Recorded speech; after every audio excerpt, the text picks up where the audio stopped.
Liu Xiaobo is a literary critic, international professor, published artist, civil rights activist, 2010 Nobel Peace Prize winner, and currently Chinese prisoner. Liu has worked tirelessly for over 2 decades trying to improve the civil rights of the Chinese citizens, and as a result has gained international acclaim for his intellectual and nonviolent methods, but has been punished repeatedly in his home country. Liu has spent years in and out of prison and labor camps since 1989. His crimes include sit-ins, hunger strikes, and releasing documents containing suggested policy changes regarding the freedoms of the Chinese citizens. This thankless job has Liu currently serving his longest prison sentence of 11 years for subversion of state. Under Article 105 of the Criminal Code of the People's Republic of China, subversion of state applies to anyone who uses rumor, slander, or other means to encourage subversion of the political power of the socialist system. Which in summary means any opinion voiced in contrary to what the government says you can say is cause for imprisonment. And if you are a ringleader of such an action, the crime carries no less than 5 years in prison. According to Time magazine, this is the case for Liu, who was arrested one day before the internet launch of Charter 08, a manifesto he wrote asking for freedom of expression, equal human rights, and constitutional democracy under the law. The Chinese government did their best to stop its release and censor the public from viewing its content, but despite their best efforts, the charter has collected over 10,000 signatures.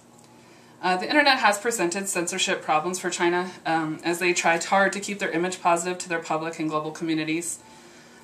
This is not to say that China has not made genuine accomplishments regarding the quality of living and working conditions in their country.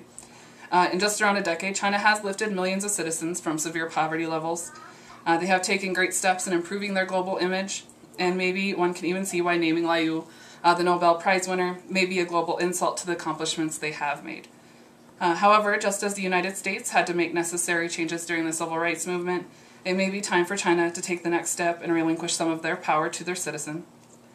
This would include a release on censorship and allowing citizens the ability to hear basic world news, such as Liu's Nobel win, which was blocked from all internet streams, television broadcasts, and publishings released within the country.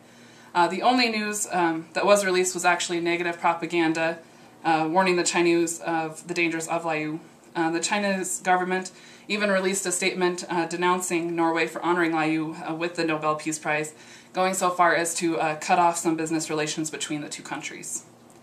In the time leading up to the ceremony, a campaign was launched on liuxiaobo.eu, aptly called free Liu Xiaobo, and has an actual time clock counting to the second the amount of time that Liu has spent imprisoned and called for his release in time to attend the ceremony and accept his prize.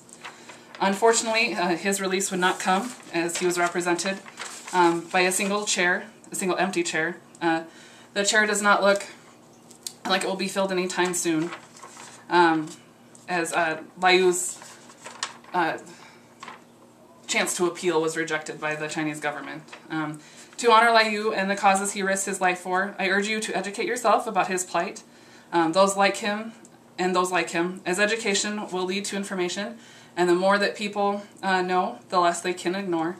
A stoppage to this type of imprisonment is essential for all mankind, because in China something as simple as this speech would garner no less than 3 years in prison. Thank you.